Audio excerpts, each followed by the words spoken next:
Good afternoon, ladies and gentlemen, all participants, dear colleagues. We are pleased to welcome you once again to the first International Conference of Smart Computing and Cyber Security, Day 2.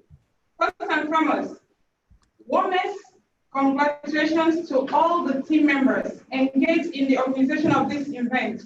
Organizing was seemingly challenging due to the time we found ourselves. Congratulations once again. Without taking most of your time, I would like to call Dr. Basim, the program chair, to introduce our keynotes for the Day 2, and also to introduce the winners of the Best Paper Awards. Please welcome him. Good afternoon, ladies and gentlemen, dear colleagues. On behalf of SMART 2020, I'd like to welcome you again for the second day of Smart Cyber 2020. It is an honor to have two more keynote speakers for today. Professor Irizal Abdul Qadir from UIR Indonesia and Professor James Tate, CEO of Terence CO Limited, South Korea. First, let me invite our first speaker, Professor Irizal Abdul Qadir, Associate Professor in Information Technology Faculty of Engineering, UIR Indonesia. Professor Irizal has Indonesia Professional Engineer Certificate. He also a member of IAES and also member of IEEE. He is going to deliver speech on intelligent ubiquitous sensor application scanning, sensing, and actuation. Please welcome him. Professor Irizal, the mic is yours. Basim. Okay. Thank you very much, Prof. Basim, for your times, and good afternoon, everybody. Thank you for PDU to give me a chance to send my an idea and our project on this forum. Let me share the slides.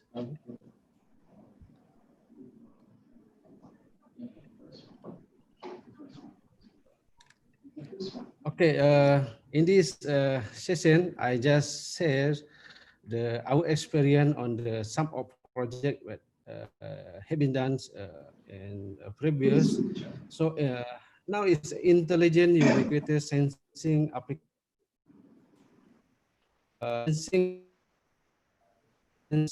Detect the value more than scanning, sensing, and actuating. So I am Irizal Abdul Qadir from Islamic University of Riau. So okay. This is Riau. For your information, this Indonesia map. Riau is over here. Actually, we are close to Kuala Lumpur and Singapore. So yeah, this Riau state. Riau is a state, and the capital is Pekanbaru. Now we are here in Pekanbaru. So Singapore is here. So this our campus, Islamic University of Riau. This is our main building of administration. Actually, I am here in these buildings. So somewhere here in this building. Okay, this is our team from RMC, Research Management Systems. I am part of the member of RMC Research Management System. So for this afternoon session, maybe a bit sharing about the sensing, smart sensing application and ubiquitous sensing applications. As we know, the conventional sensing before it just sense, detect the value. For example, if we're going to monitor or detect temperature in the room or whatever is it, we need to install a sensing and see the monitor or display and log manually. So we have to log manually, create the chart, entry the data. After that, with the technology computerized, the logging system automatically from the sensings interfacing to the PC or computers. Then after that, the technology become through going to the cloud computing, so they automatically sharing data through the cloud, so everyone can get the data automatically. Now is sensing become a smart. As we know, we have some thing like smartwatch. They are scannings. The smartwatch be able to detect our movements. Let's say we are less movement, so sometimes we go to running or walking. So the smartwatch will detect we are movement from one point to another point. So this something like scanning. After that, this not only as scanning but only as sensing. So smartwatch one of the part of the sensing technology is to get many value of data, so they can be as counting or the moving of distance, blood vessels, sharing the data, step recon, and in the end they can route the map when someone is running or walking, so they can create by GPS to create the routings from starting point to finish point, and also to get the summarize how calorie whatever data uh, we did on the walking. So in the end, also connected to maybe medical device to get a feedback or to the actuatings based on the data received. So this current sensing technology. So I just say one of our project on the sensing that we have done and a couple of years ago for the river. So we are in the city where a pure river. One of the river is this at the city center. They call Sia River. So this river is got polluted because many kind of the effect because of the industrial, the community and environment. So we trying to do a smart sensing. This figure how river they polluted. The water is polluted and the activities, the community is still use the river as daily activities or the at the river. So also the industrial operating and around the river, because of river is one of the transportation to their goods, to send their goods. So they are use river and operated close to the river. So what we do is we try to do detect basic parameter of the waters. So like temperature, dissolved oxygen, pH, salinity, flow, and this basic parameter we try to sense, use a sensing system that we have built in our lab. It is temperature sensor, DO sensor, electric EC sensor, electric conductivity sensor. So we build and we test in-house in our lab. So we do simulates by changing the water to make sure the sensor is be able to monitor, to detect the changes. Let's say we heat up the water to make sure the temperature is up and the display is up as well. And we change the water pH and other parameters to make sure the system is workable. So we do something like interface, feed up the data and create the data logging and create the graph. So this prototype or we did in our lab. in the end, we deploy on the on-site. So this our sensor deployed on river. So we log the data in the some parameter we collected on the river, like the flow, temperature, or whatever related to the polluted water. So we collect all the data. This how the configuration we set up because we need. Rizal, sorry to interrupt you. We can't see your slides. Yes. Excuse me.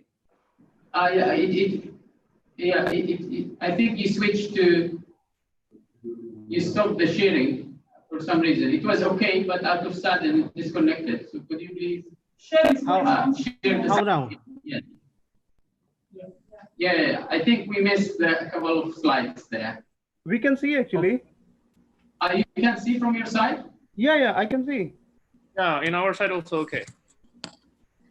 Oh, okay. I'm sorry. Then I think yes, proceed, Prof. Rizal. I think it's okay. Okay, all right, Prof. Thank you. So this configuration, we trying to adopt a wireless sensing networks configuration. So we deploy a few node on the surrounding of the rivers, and each node is connected each other to collect all the data. So the data is connected to the gateway and to our backend system. So we collect all information. And recently we introduced cloud computing, so the data you can say easily to access. So all the data logged from the rivers, from the node sensor, we upload to the cloud computing, so we access. By this data, we try to do analyze because every single data is very benefit to do analysis. We try to analysis with the algorithms, let's say DO, high temperatures, and others parameters. We try introduce one algorithms to analyze what kind of content of the polluted, what kind of the chemical polluted on the water. So we are working with the chemistry scholars because chemistry more expert on the chemical content on the water. Based on data we are collected, so we do analyze with the algorithm. So in the end, we know the polluted water because of the company or factory or housing or the house wasting or environments or the rivers. Because this data very important because let's say polluted water because of the acids. So we know this company is contributes acid this kind of material or chemical when they are operating. So we know this kind of the chemical used by factories. So the government can do enforcement to the governments. So all others, let's say the normal wasting or normal chemicals, so their government know this river is polluted because of what chemical, then they know what to do and what action to going to do enforcement. So this one of our project. So next, this current project we are going on the healthcare application. So as we know, Wi-Fi is everywhere in the hospitals, university, shopping complex, everywhere. So access point we can see everywhere, even the open area or public area. So we use this electromagnetic field from the Wi-Fi hotspots because the Wi-Fi transmit the electromagnetics. We use that signals as a passive Wi-Fi sensing. So what we do, this we are related to the COVID-19 pandemic now. So as we know, the basic parameter of the COVID is their cough, their breathing, and their movements, and we use this basic parameter to detect their patient movements. So based on the Doppler theory or the frequency movement things, when they are facing any movements, so the electromagnetics transmit from the Wi-Fi access point is changing. There is shiftings. So we use this data to collect the information. So we capture by the graph or signals, and we send the fog computing because in actual, it's not only one patient, maybe a few patient, even 100 or 1,000 patients. So all the data we collect and send to the fog computing, then we do analyze with something like deep learning algorithm, because the big number of data together. Then we go to the cloud computing. Once data is in the cloud computing, we easily to do analysis. Let's say for the medical analysis, doctor, we do treatment for the patients easily based on the data.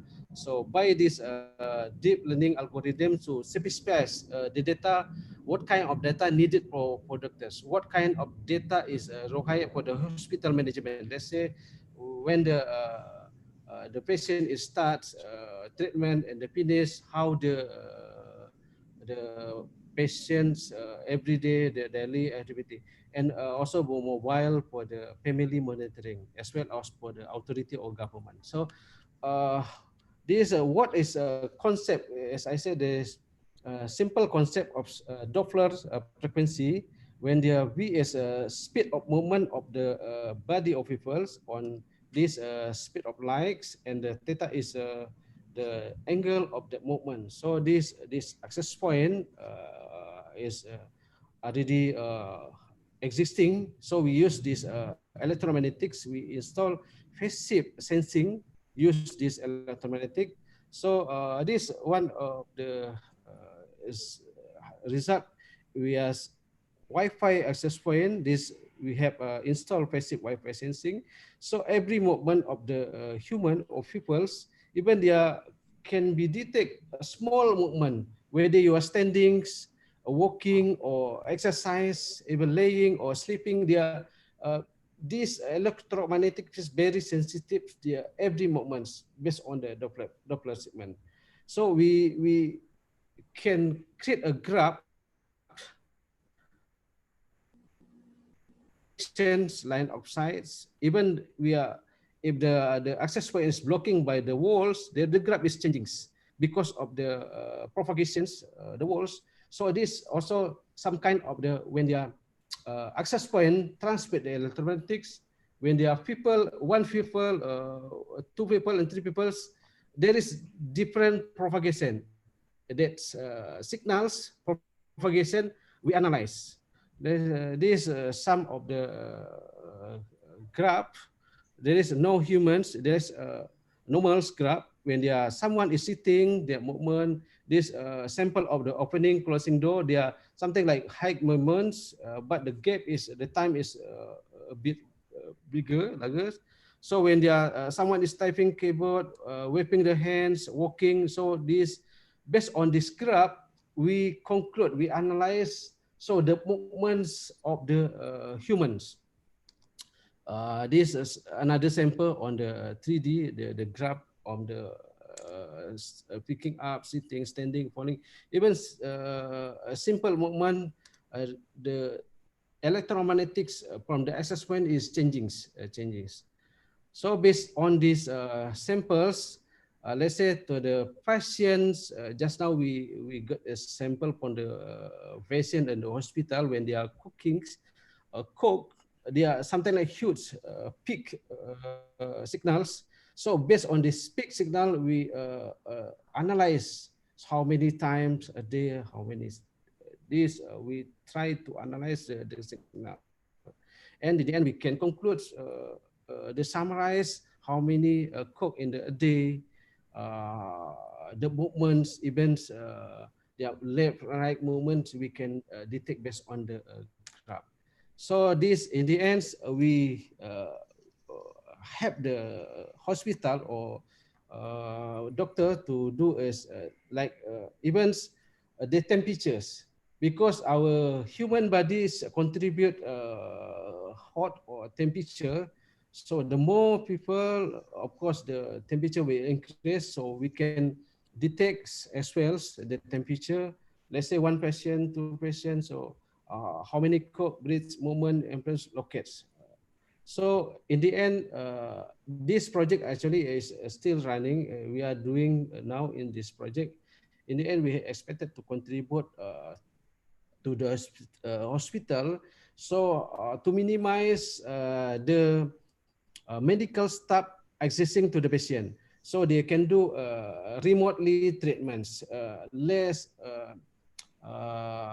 reduce the number of visiting to the patient, because the COVID is one of the pandemic, or one of the uh, uh, this very easy to contact. So we try to minimize medical staff to access the patient just by remote by access. So these two samples, the project that we currently doing. So CCTV now is ubiquitous sensing. Sensing is everywhere. Uh, as now is a CCTV. Before that, CCTV just monitoring the traffic, how heavy the traffic, like everything. Now the CCTV camera is not only just to monitor or to watch the traffic, but furthermore, we can do analyze how many traffic, how many car, how many vans, how many lorry. So based on this image processing, we can capture. This sensing is not only a camera is not just only the watch, but more than for the sensing. Use existing infrastructure to do a sensing without install new sensor or new device. So it is more efficient towards. So this similar like this, with the image processing, we can do analyze the big, the bus, vans, small car, whatever. So this analyze. So as similar with this one, can differentiate moving car and stopping car. So another example is like face recognition to detect movement of the humans in the, especially in the crowded area. It's not only the facing to identify the who is, even current sensing is we can recognize who is who is the ID. I think we can track our movement. So this part of our sensing system using face recognition. Another also this of the also management, they are using room temperature. Room temperature is 20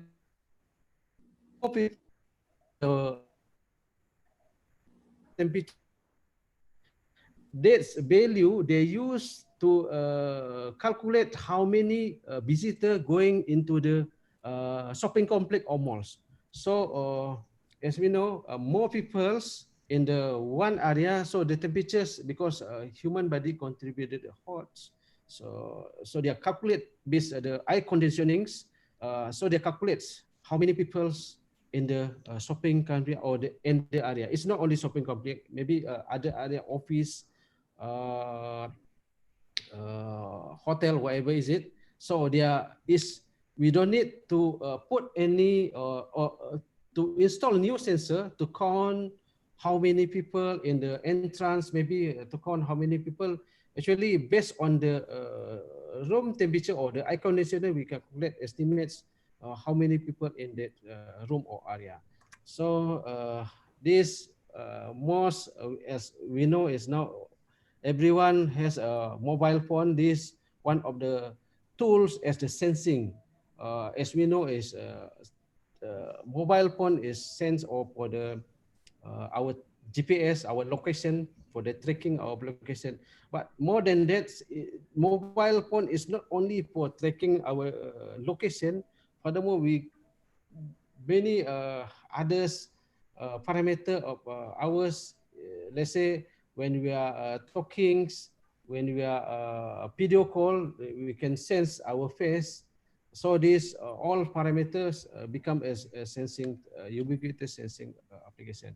This application of the GPS tracking system. So before this last presentation of the ubiquitous sensing application is everywhere actually. Eye tracking, augmented reality, these can adopt. Actually, sensing currently is indirectly. It's not like conventional like sensing before. It's just sensing to sense the value and get the data. But now it's sensing more indirectly when you have systems or eye tracking like this proximity sensing, biometric sensing, everywhere. When you are enter the office, use access password or pinjam, this sensing.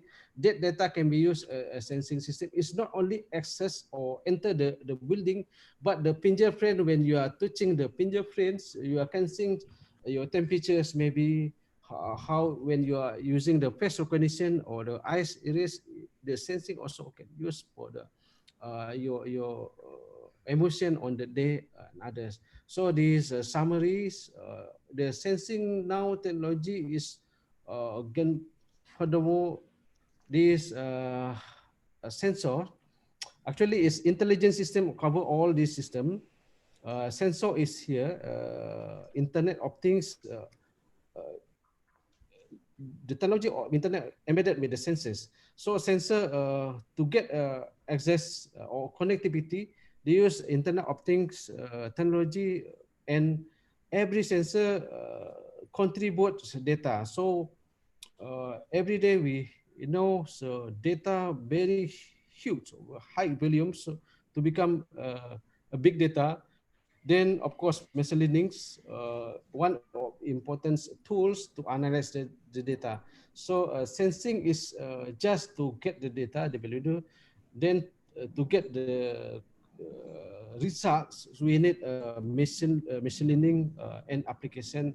So the data can benefit. So the data also, we can do this value of the data on the many application. So this my final slide is sensing is everywhere. Without our nose, is actually our every movement of our daily life is sense. When you are talking, you use phones.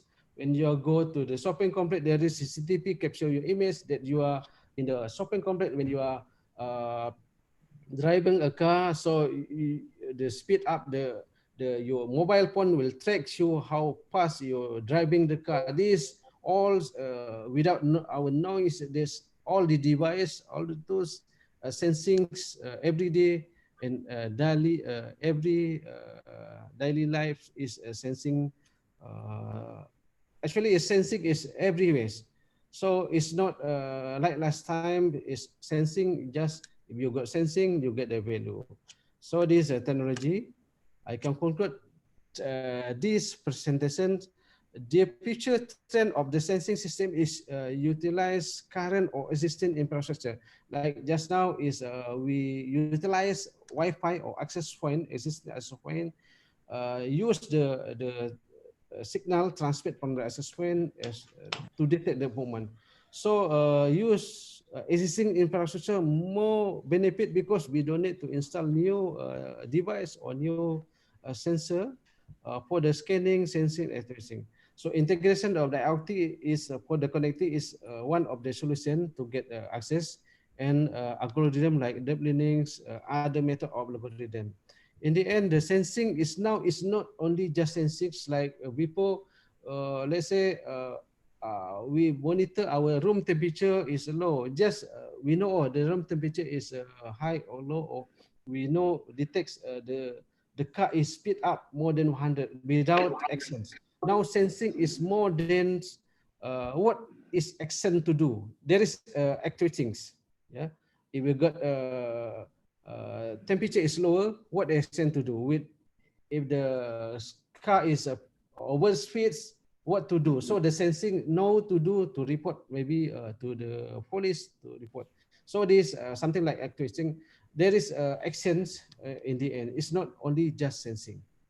I think this all my presentation. Thank you very much for your attentions.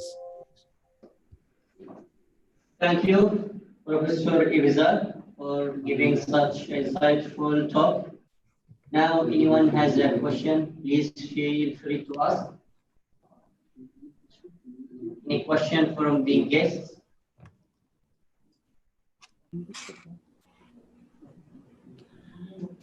Mangal? Hello, Professor. I think it was a great speech, a great talk. And I would like to ask your view only about the privacy. I think we know nowadays a lot of countries, they started to monitor their people through CCTV. And also most of the technology in developing country or underdeveloped country, it's imported from another countries. Like recently, US have banned all the CCTV installed from China, and similar thing happened in India also, because they think these are the threat to their country. So similarly now, I mean, how you think this kind of threat is visible in ubiquitous scenario? Because nowadays, even you go for any university, any campus, there are a lot of CCTVs, and with the implement of new technology like monitoring their face, their fingerprint, their all like face recognition, then with those data, actually we can access their mobile application, their all kind of application, because nowadays all kind of application, they use face recognition or like even eye also. So I want to know your view, like how important is privacy in this ubiquitous scenario? Yes, this one of the contradicts. Sometimes we have to keep the privacy of the peoples when you put the or install CCTV on the public area, or so we can access by face recognitions. We know the movements. Let's say I am here in the campus, there is a CCTV. After that, when I going to the maybe to the cities, there is CCTV. So the system, we also introduce a smart city in our government's smart city. So they install many CCTV in the public areas. So very easily by face recognitions to track, or it's not only just of course, our mobile phone is very easy to tracking the people. Even we are going to the public area by face recognition. The government, the officer knows we are moving from the one point to other point by our face recognition. This break our privacy. So no more privacy. The government know every day our moving this day, today, tomorrow, this month, how far we are going to the outside the city, let's say overseas, the airport also got CCTV. This, I think this the government have to get some rules how far the privacy for the people can open to the publics. So this something like our mobile phone communications. We are talking to the only police can access our transactions about chatting or message or talking, so something like this. I think governments or have to make some rules, clear rules, how far the privacy of the people is can open to the publics. I think this is my opinion, Dr. Teng. Yeah, I totally agree with you. Especially in the local mall or shopping complex, the data is not that secure compared to the government facilities. So I believe that's I think is the right way. Whenever people are recording this kind of data, there should be some protocol, or like not even a normal security person can see it. They should have some specific law. I think totally agree with you. Government should not interfere everywhere, and they should have proper law, and not everyone can see those kind of data. Totally agree. Yeah, thank you, Dr.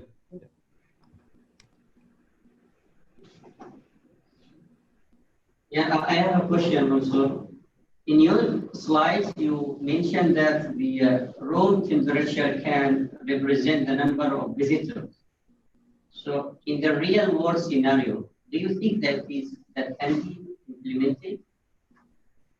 Yes. I mean, the room temperature can be used, or the sensors can figure out the number of people based on the temperature of the room.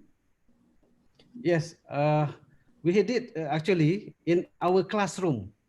Okay, we do prototyping. Our classroom capacity is 50 students. So when 10 students entering, the temperature is something different when the more students going to the entire classroom.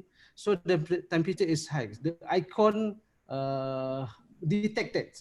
We use that parameter to assume how number of students.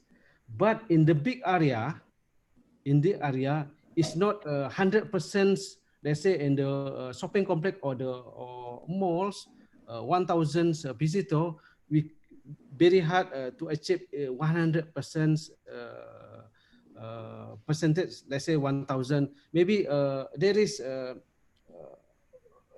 errors, but anyhow we can predict, we can estimate how many visitor over there. At least we can guess our visitor is high, slow, something like that. It's not exactly how many people, unless we do many additional sensing. At least that kind of parameter we can use to calculate how many people inside the rooms. Yes.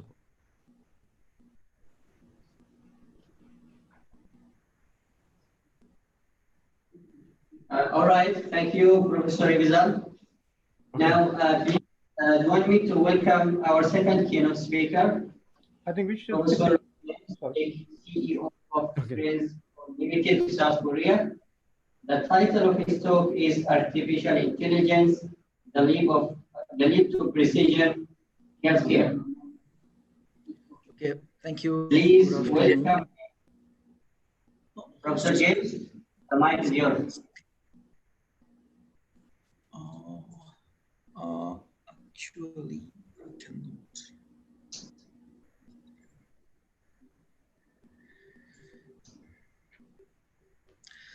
Yeah, very good afternoon to all of you. It's a really pleasure to be part of this Smart Cyber 2020. So what I'm going to talk about in the next 30 minutes is all about artificial intelligence, the application of artificial intelligence in healthcare, because in our company, Terence Limited, we have been working on healthcare application of like artificial intelligence in healthcare for last 1.5 years. So in this presentation, I'm going to talk about what is the present status of AI in healthcare and what are the things we are doing currently. So if you look at this first slide, I mean, we talk about the traditional problems where we have few problems, but we need to solve it in the recent times. So the first thing is depth of knowledge and understanding. Although we have high knowledgeable individuals everywhere, but that's very much limited to the specific areas. And there's definitely a gap of knowledge between the research and industry that we need to, we have to finish the, I mean, make the gap as small as possible. And the second thing is about the data platform and the structure. So in the beginning, actually, if you look at the traditional way, the generic platform are not available to store the sophisticated data. And whatever data we are like acquiring right now is not linear. It's all about, it's either like J-shaped or bell-shaped. And if you talk about the usability, there'll be the knowledge transfer to the patient is very poor. Although like the doctors able to know like what their logic kind of thing, but it's very difficult to transfer that knowledge to the patient. And the second thing is the machines have the capability to acquire and process the data, but not competent enough to interact with the patients. So these are the problems or the challenges we are facing until now. So to avoid this kind of challenges, actually, we try to use AI in healthcare. So what's the benefit of AI not only in the field of healthcare, like all applications are there, but first I'm talking about like it's like first and accurate diagnosis.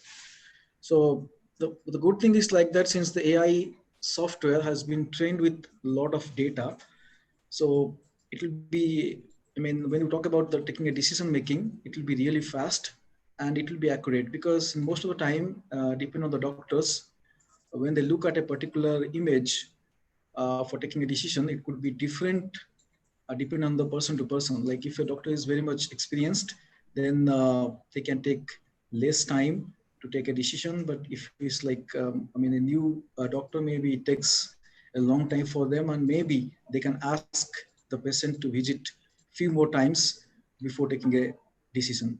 So that could be a major challenge. If the disease will be really critical one, then it may, you know, the patient has to spend more money and time to know exactly, you know, whether they have to go for surgery or not. So those kind of things actually make it a bit complicated, but AI could able to help them to make the decision really fast. And the second thing, as I mentioned about the reduce the human error, because it depend on the person to person, like how that particular doctor is like, or maybe that particular person is interpreting after looking at the image. So it could be different, depend on the situation, depend on the person to person. So, but AI, once it is trained, then it will be definitely giving the same amount of like exactly the amount, I mean, the output will be the same. And third thing about the virtual presence. So nowadays, I mean, you don't have to go there like to meet person to person. So virtual presence also going to help them, I mean, with engaging with the staffs and the patients. So it will also helps a lot. And the fourth thing about the cost reductions, because yeah, nowadays the AI assistants actually can ask them in online or by using the chatbot. So by using that one, we can reduce a lot of money. So if you look at the potential use cases, so first I talk about the well-being. So nowadays you can see like a lot of wearable sensors. They are using the data like IMU data for detection of anomalies. So it could be your kind of the heart rate or any kind of like vital signals. We can be collected by using the wearable sensor, and using those data, we can predict whether the person is well or not. And the second thing is about the early detection. So early detection is more important, as I mentioned, like one of the example of what we do right now in case of the neurodegenerative disease, mainly the Parkinson or Alzheimer. There is no medicine. Once you have, I mean, suffered with those kind of disease, it will be really difficult to be, I mean, cure, because there is no medicine that can cure the disease altogether. It's kind of like, but if you can detect those diseases early, then maybe you can save a lot of money, because this disease is progressive in nature. And if you don't detect it early stage, then with the progression of the time, it will be more severe and severe. And for that one, you need to pay a lot of money for the healthcare cost, as well as the cost of the caregiver, because for them, since they have like a lot of problem with the movement, a lot of problem with their cognitive things.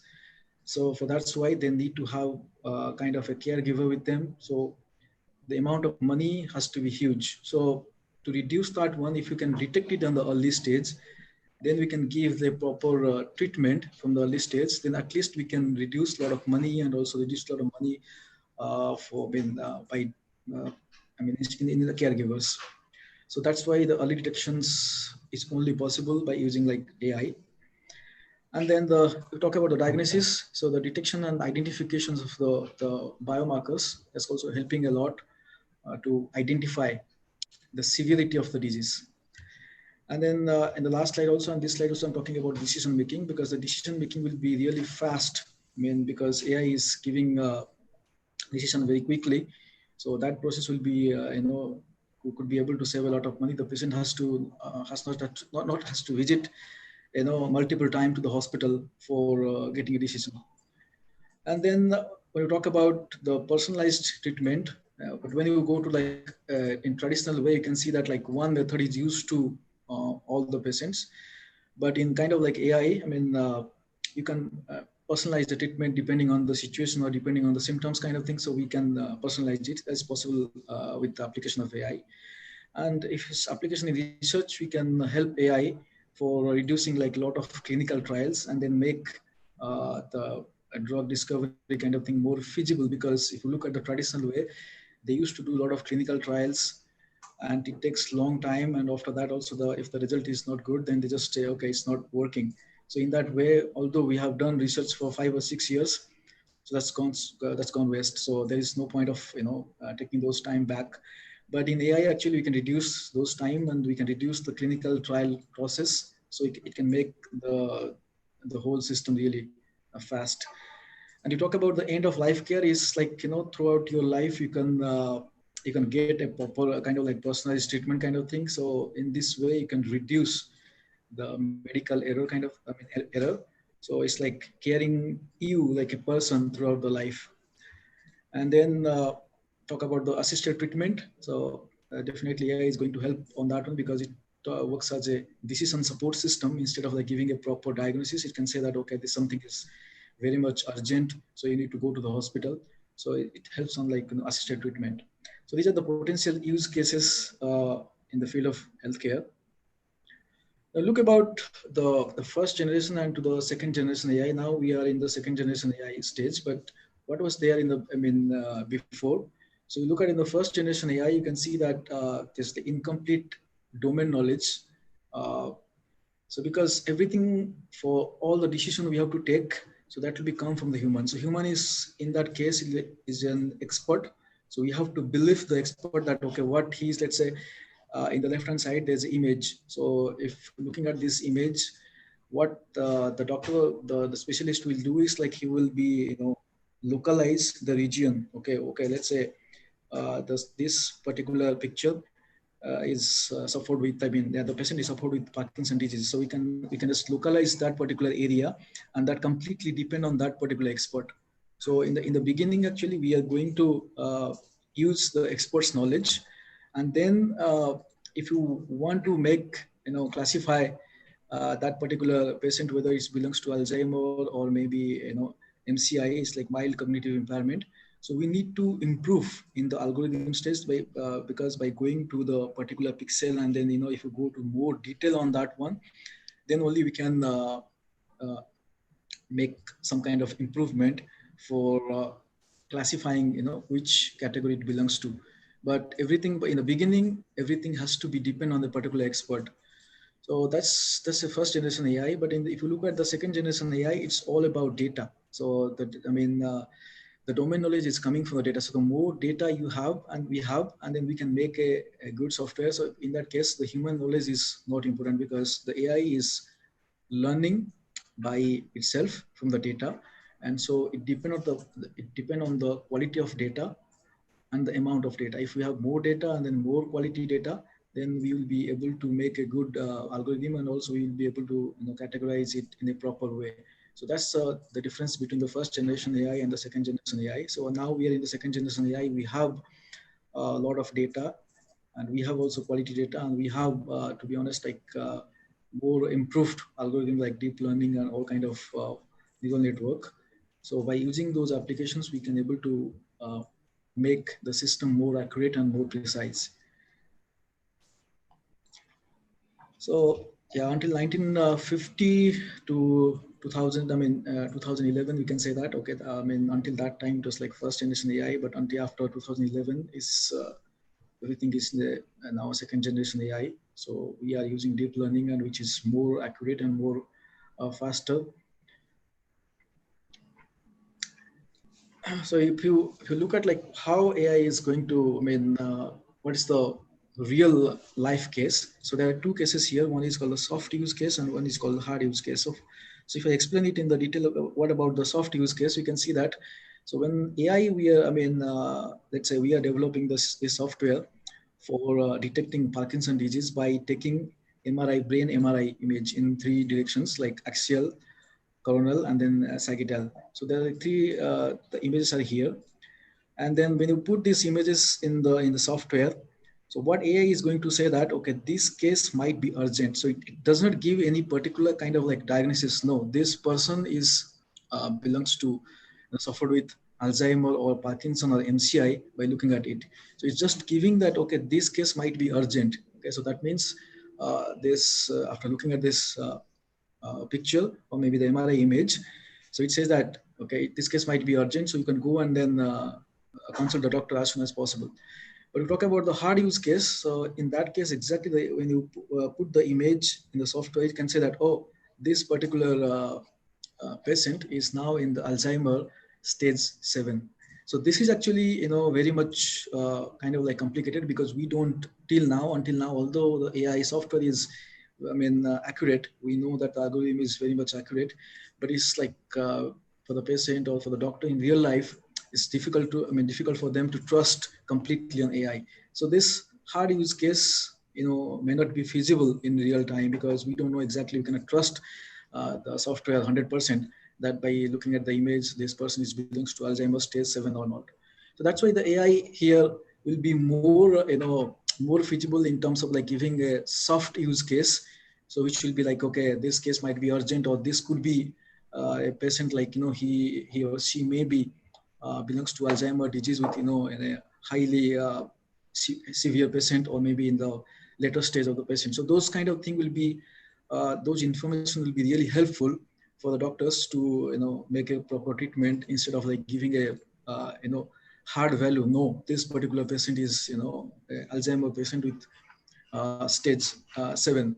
So those kind of thing would be difficult now, but in future we don't know. But yeah, soft use case will be much more beneficial in this case. So if you look at the process flow, what we call is like, we called AI is supporting the system, not supplanting. So that means like, we, especially when we develop this software, we call it a decision support system. We don't say that we are going to replace the doctor, but instead of that, we are going to support the doctors to take the decision quickly. That means when the doctor look at a particular image, they can take their own decision. At the same time, they can also take the result coming from the AI software.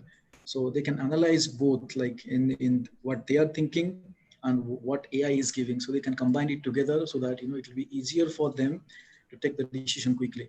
So if you look at this one, so this MRI scanning, and we get the image acquired, and then we put that one into a deep learning algorithm, and then we see that if is there any problem with the image. If there is no problem, then it go to the this algorithm, and then find out the potential critical finding. As I mentioned before, it's like a soft use case. So it could be very much urgent. It needs quick attentions, as soon as possible.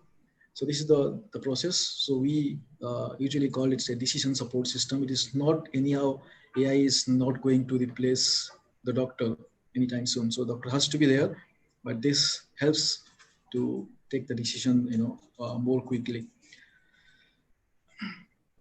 So if you look at the healthcare applications by using AI, so mostly, now in terms of industry wise, what could be the value by 2026 in billion USD.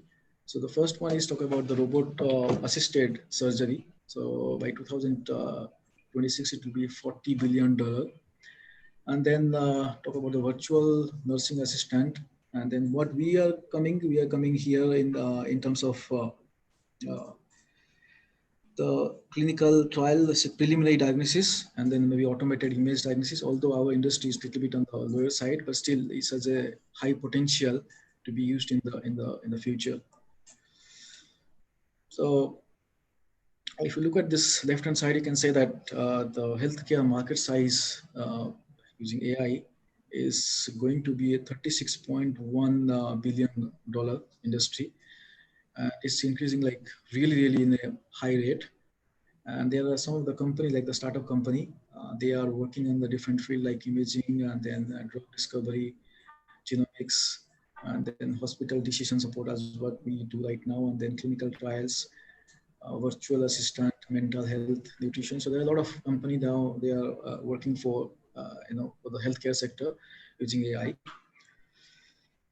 So what we do in Terence, actually we mainly work for the neurodegenerative disease, and we work on the vision platform. The Keen Vision is a vision platform where we use the MRI image and for the early detections, and then our detection of the different stage.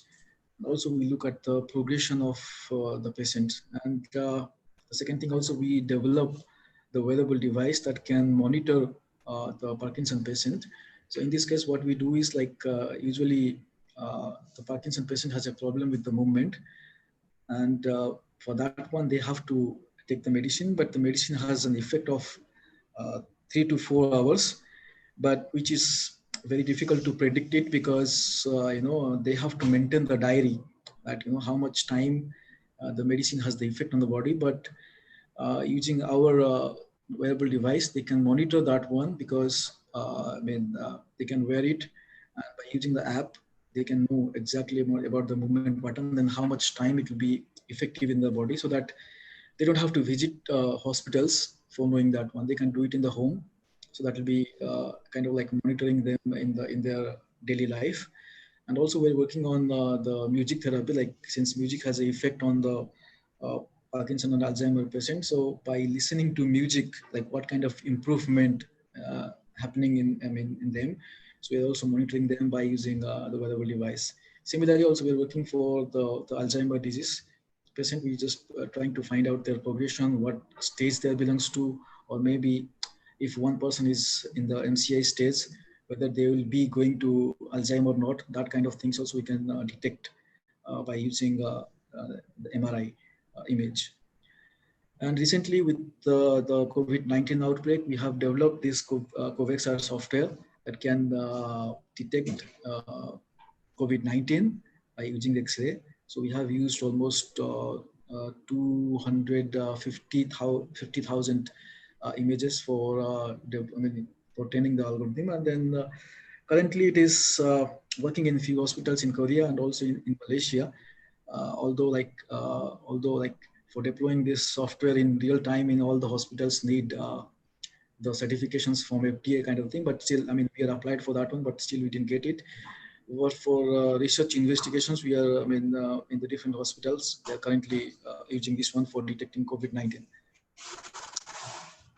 There are some hurdles now in AI, although we say that, okay, we are, AI has a lot of benefits, but still there are a few hurdles what we're going to be talking about. The first thing is about the information is highly regulated because we, to getting the mainly for developing the AI software, we need a lot of data, but getting the data from the hospital is not easy. So like recently we are working with different hospitals. For that one, we need to pay the money for getting the data because they are like highly secured. So that's a problem. And then talk about the curated database because the data is like a lot of privacy issues are there. And then many of the hospitals, they have not digitalized their database. So it's very difficult to get the data. And the third thing about the trust and transparency, because people until now, people don't trust okay, that AI can able to help us, or maybe the doctor. They also don't trust 100% on the AI software because they don't know exactly, because they are clinicians and they don't know much about the mathematics, what AI, how the algorithm is working. And so that's also making a big problem right now. And the fourth thing is about combining the data and knowledge-driven learning, because AI is mostly working on the data-driven approach, and the doctors mainly depend on the knowledge-driven. So we have to, when we combine it, so and the doctor has, some part is missing in one side. So that need to be combined in a proper way to make a better software.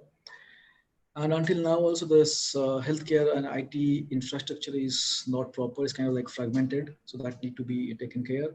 And we talk about the inclusion is very much important, because when we talk about, let's say, Asian or American or European, so we say that, okay, AI software, what we make, let's say, by taking the image in Asian people, it could work for American and European people, but it may not work.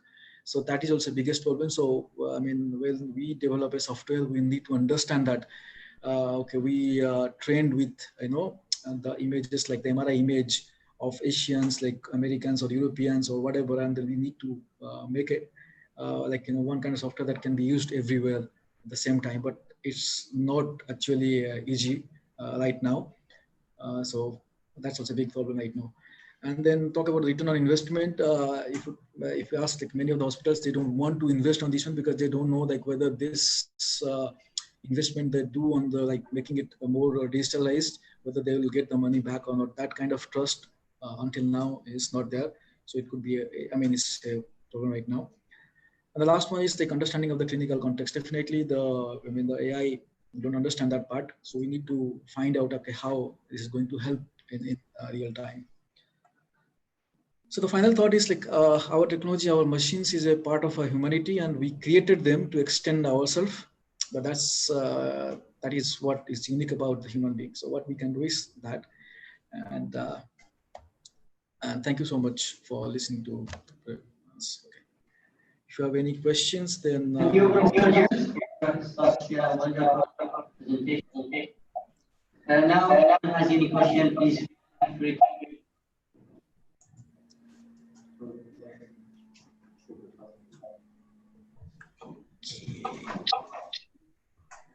Yeah, if you have any questions, then please.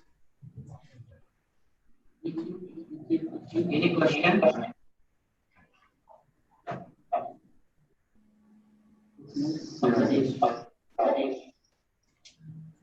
Okay. Okay, let's start from the. Okay, let's start from the. Thank you so much. Given wonderful speech for the AI and the healthcare. So just I have to want to know, there is a two generation of AI. The first generation you have mentioned the dependency with the human, and the second generation dependency with the AI. So what are the human perceptions to the satisfactory? Is that you have any data from the human side? They have to believeness, they are satisfied with the second generation of the AI. That is my actual question.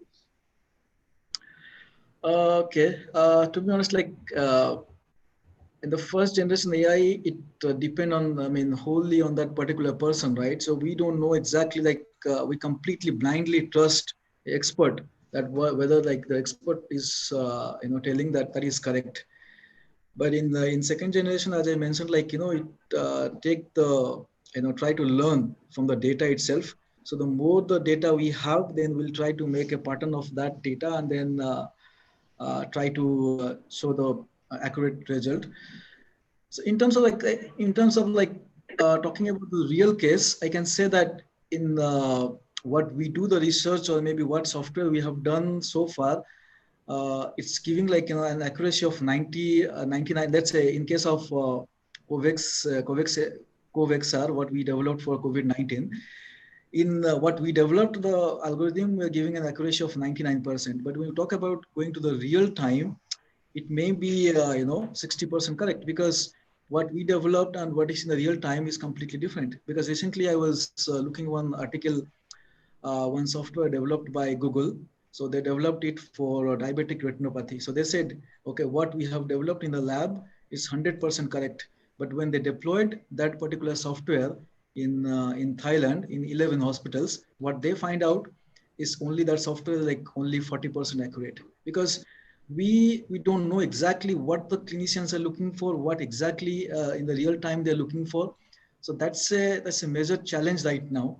That in terms of like in our sector, I'm talking about. I don't know the applications in that field, the same thing. So this is a big challenge right now. Although, so making an kind of like satisfactions is not only depend on one thing. It depends on many things, like what applications we are doing it, and then those kind of things actually, and then whether we are like properly doing it, dealing with, as I mentioned, like the data, and then the human knowledge has to be combined properly.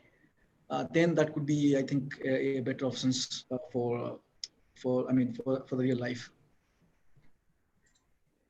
So the suggestion is maybe incorporating the expert domain and the artificial knowledge together. That will be the best solution. Correct. You are right, because one particular case, like in that case, we didn't do any kind of clinical validation. What we do is we collected the data, and based on the data, we found that, okay, the accuracy is like detecting a person belongs to healthy or maybe normal pneumonia or COVID-19 is 99%. But when we tested it, also our software, we tested it in the few hospitals in Korea and also in other country, but our software didn't give, like to be honest, around 60 to 70% we are correct. And because we didn't do any kind of clinical validation and we didn't take any inputs from the doctors. So that's the real case. So we need to also get the expertise, from the doctors before say that, okay, this is going to be, feasible in the real time. So both are the data and the human knowledge has to be combined together to make a good software. What I think, in terms of AI. Okay, thank you. I think Professor Mangal has a question. Please go ahead. Actually, on a light note, I want to ask on which generation of AI machine can take over of human being?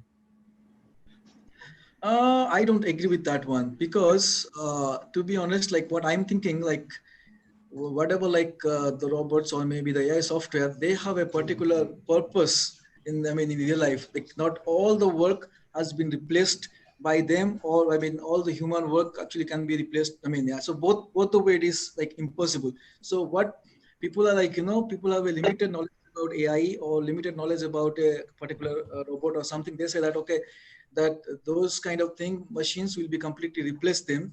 But in real life, what we think, I think it's not good, it's impossible. But we can categorize that, okay, this particular part will be done properly by the human being, and this particular part will be done properly by the robot or maybe AI software.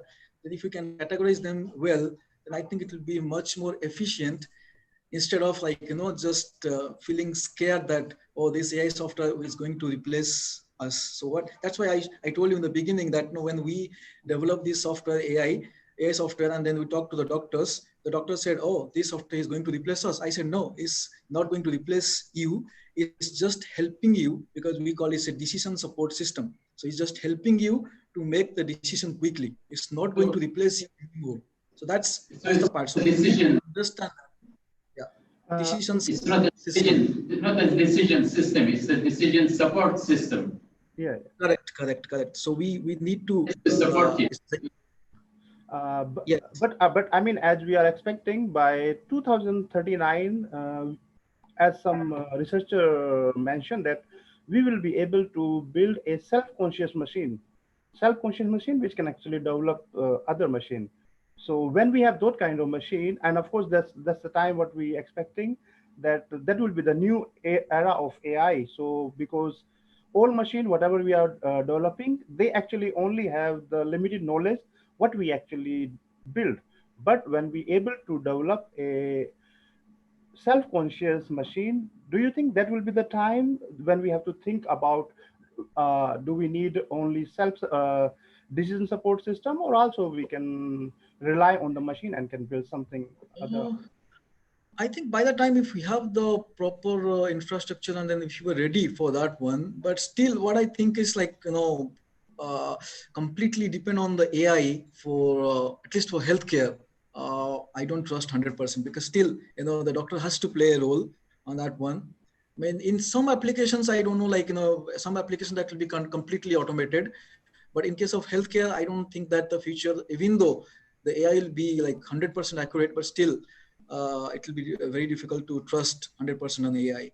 I mean, human knowledge is more important in that case. So that's my decision. I don't know, whether Prasan sir can talk about BCI, then the brain-computer interface. That could be a next generation kind of thing where maybe things could be, what you're talking about could be feasible. But till now, what I'm thinking is, I mean, AI, at least healthcare, it's a long way, of course. they're not going to, completely control over them. Yeah, that's my suggestion. Yeah.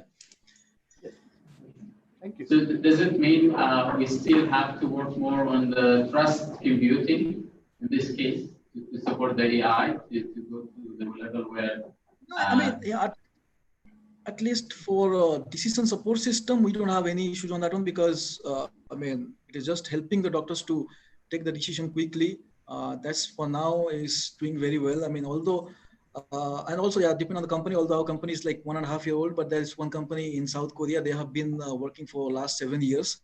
So their one product actually currently acquired by General Electrical for detecting all kind of anomalies by using the chest X-ray. Like what we do for pneumonia and COVID-19, they are that software is able to detect all kind of chest disease by using X-ray. So that thing is started like slowly, and then people may be in future is going to be there in every hospital if they are like ready to implement it. All right, thank you, Professor James. Yeah. Any other questions? Yeah, any other question or anything, you can just email me, and yeah, we will definitely reply you back for that. Yeah. Thank you so much. All right. All right. Thank you, Professor James. Now it is the time to introduce the Best Paper Awards. Honestly, it was a difficult decision to select the best papers, as there have been many interesting and useful work. However, after intensive discussion, we finalized the list of the best 5 papers. Now let me call Prof. Absi to introduce the winners of the top 5 papers in this conference.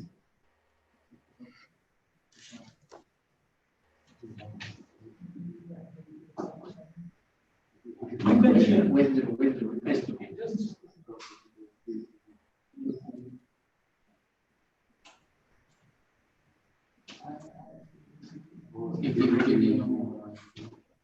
The first one. No, the first one. No. You see the second one. It's more.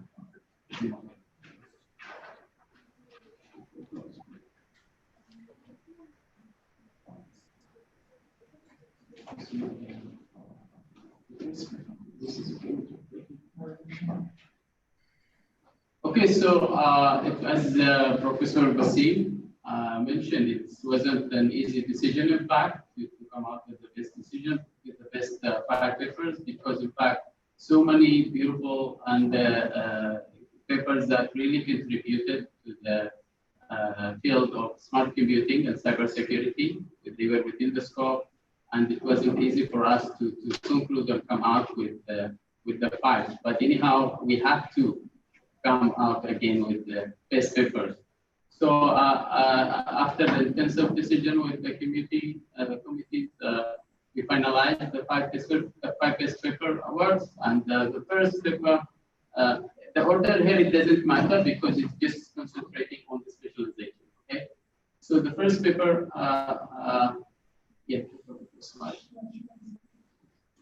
the first paper award goes with for the classification of multiple signographic algorithms using hierarchical CNN and REST. So this is from Gyeong National University, South Korea. I'm sorry, I cannot see. I can read the names from here, but I guess he mentioned the name of the paper and the university for now. So that's for the first paper. The second one is DGA method based on fuzzy for determination of transformer oil quality. This is from University of Unisola, Indonesia. And the third paper goes to the deep learning based Apple detection with residual WISNet from Kyungdo University, South Korea. And the fourth paper, it goes to the smart sensing system for detection and forecasting forest fire in Riau province, Indonesia, from Riau University, Indonesia.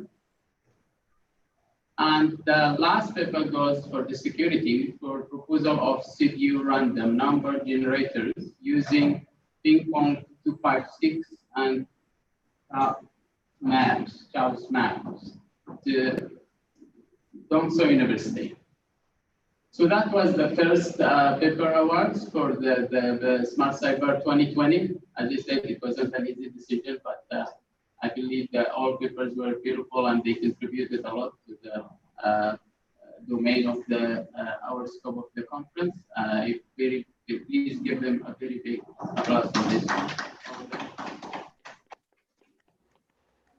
Well, congratulations to all of the winners, and thank you for their contribution in this conference. Also, I would like to thank all the authors of other work papers. And I'd like to invite them to join the second edition of Smart Cyber 2021. We are looking for their contributions. Now let me call Prof. Absi to launch the Smart Cyber 2021 with me.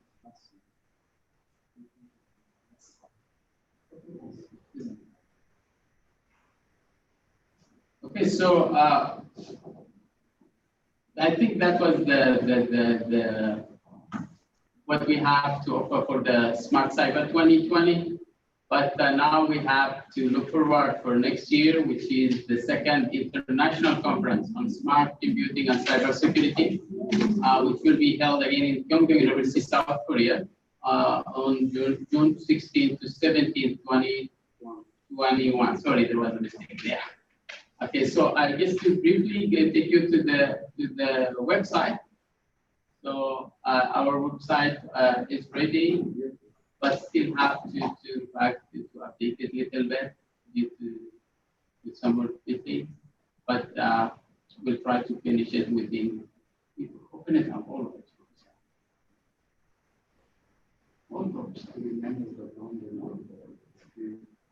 Okay, so the conference website is the SmartCyber-2020.com. So as I mentioned, it will be next year in Kyungju University. I will give it you. I'll leave it for you to explore it. I go through it, and very soon we'll update it with the targeted conferences. And as we already applied the proposal, so we will update it, I think, within 1 month from now. So please keep checking the website. And we thank you all for your contribution for Smart Cyber 2020, and we look forward to see you for next year in Smart Cyber 2021. My colleague, the General Co-Chair, Prof. Mangal, also online. I'm sure he has something to say about our new conference this year. I think I only want to say one thing, that this time, because of this COVID-19, we were not able to toast for the opening and the closing ceremony, but we are positive next time we will meet in person and we'll share our thoughts and a lot of interesting idea. And we are really looking forward for your continuous support for this conference. And because of all of people who are behind this conference, not only sitting or available right now, I would like to thank all of them for the successful organizing this conference. And we are really positive that for next year, it will be on a larger scale and we can actually celebrate and enjoy all the research achievement in the next year. Thank you so much for everyone, Professor Apsi, his team, Professor Patnaik, and all the session chair and everyone. I mean, I'm not able to mention all of the name, but thank you so much. And we are really looking forward to see you next year at the Kyungju University. Thank you. Thank you, Prof. Mangal Singh. And I'm not sure, in fact, if we have also Professor Prashant Kumar Patnaik online. Professor Kumar, yes, are you there? Yeah, I'm here only. Very nicely you have organized. You and your team, Dr. Sain, everybody have done a wonderful job.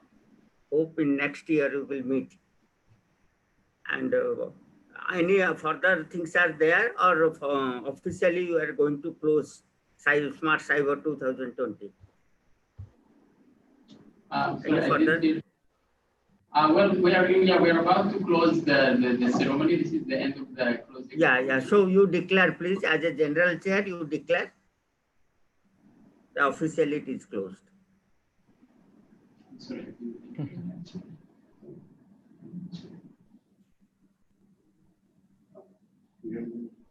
Right, so thank you, Prof. Patnaik. Now I will also request our MC, Professor Grace, to just close this closing ceremony. Thank you all and wish you all the best and see you next year. Please. Well, ladies and gentlemen, that wraps up our conference today.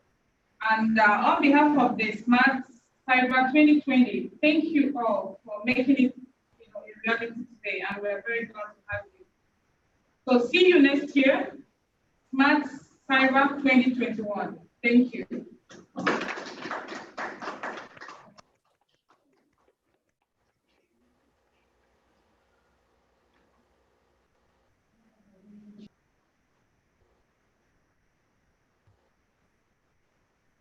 I think anybody can leave now.